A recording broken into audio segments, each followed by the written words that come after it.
खुलुमबाय गोजोन फुंबिलिनि गासैबो बड'लेण्ड बुब्लि अनसायगिरिफोरखौ बरायग्रोबाय। दिनै 9 डिसेम्बर शुक्रबारनि फानजामुथिखौ फरायथिनो लादों आं गेवलां हाज'हारिया। फानजामुथिनि गिबियाव दं मेष राशि। धोन मोनगोन, नखरनि फारसे धोन आरजिनायाव मोजां, जायखिजाया खामानियावनो धोन फैगोन। वृष राशि। नखराव रांनि आंखाल नुजाथिगोन, नखरनि रांखावरिफ्रा जोबस्रांगोन, रांनि आंखाला नोंथांखौ जिंगासिहोगोन। मिथुन राशि। आनजादनि फारसे मोजां सान, जायखिजाया आनजादावनो उथ्रिसारगोन, आनजादनि फिथाइखौ लानानै गोजोनगोन।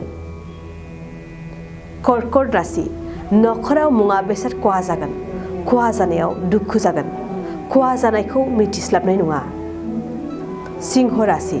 नखराव दोहोन दौलत सोरजिनायनि मोजां सम, गावनि आरजिनाय रांजों दोहोन दौलत सोरजिगोन, गोसोआ गोजोन मोनगोन। कन्या राशि। हरखाब मोजां खामानि मोनगोन, मोजां खामानियाव जेब्लायबो आखाइ होगोन, नखराव गोजोन अनलायनाय फैगोन। तुला राशि। देहाया खस्थ' मोनगोन, देहानि खस्थ'आ नोंथांखौ लोरबां खालामगोन, खस्थ'निफ्राय रेहाय मोननाय नङा। वृश्चिक राशि। हरखाब गोसोआव गिनाय फैगोन, गोसोनि गिनाय मेवनायजों समखौ बारहोहरगोन, गोसोआ गोजोननाय नङा। धनु राशि। समाजाव मोजां मान मोनगोन, सुबुंनि मोजां खामानियाव जेब्लायबो आखाइ होगोन, मान मोननायखौ गोग्गानाय लागोन। मकर राशि। फालांगि बिथिङाव मोजां सान, जायखिजाया फालांगियावनो मुलाम्फा गोनां जागोन, रां आरजिनायाव साबसिन। कुम्भ राशि। नखराव दावराव दावसि जागोन, नखरनि दावराव दावसिया नोंथांखौ गोजोननाय गैयै खालामगोन।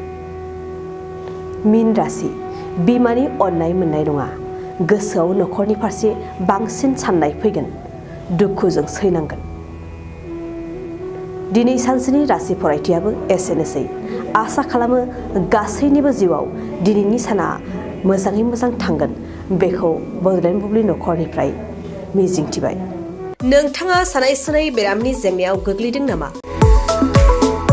जुदि नोंथाङा सानाय सुनाय दंब्ला जिंगासिनांगौ गैया। चिरां जिल्लानि बेंटल गेट साफागुरियाव दायो एसआइ निउर' थेरापि सेन्टार दंसै। बे थेरापि सेन्टाराव नोंथाङा गोरलैयैनो देहानि सानाय सुनायखौ फाहामथाय लानो हागोन। बे आथिं सानायानो जाग्रोदों, ओमफ्राय जानाया एसे सिगांनिफ्रायनो जाखादों, ओमफ्राय बिदिनो गुबुन गुबुन मुलि जाबाबायदों, ओमफ्राय हामाखै। दिनैनि ट्रिटमेन्टआ नङा, आङो एसे मोजां मोनसिनबाय। जेरै सिं सानाय, आफादावरि सानाय, मोदोम जरा सानाय, आइजोफोरनि जेंना, खर' सानाय बायदि बेरामखौ फाहामनाय जायो। लोगोसेयैनो बे सेन्टाराव थानानै फाहामथाय लानो हानायनिबो सुबिदा खालामदों।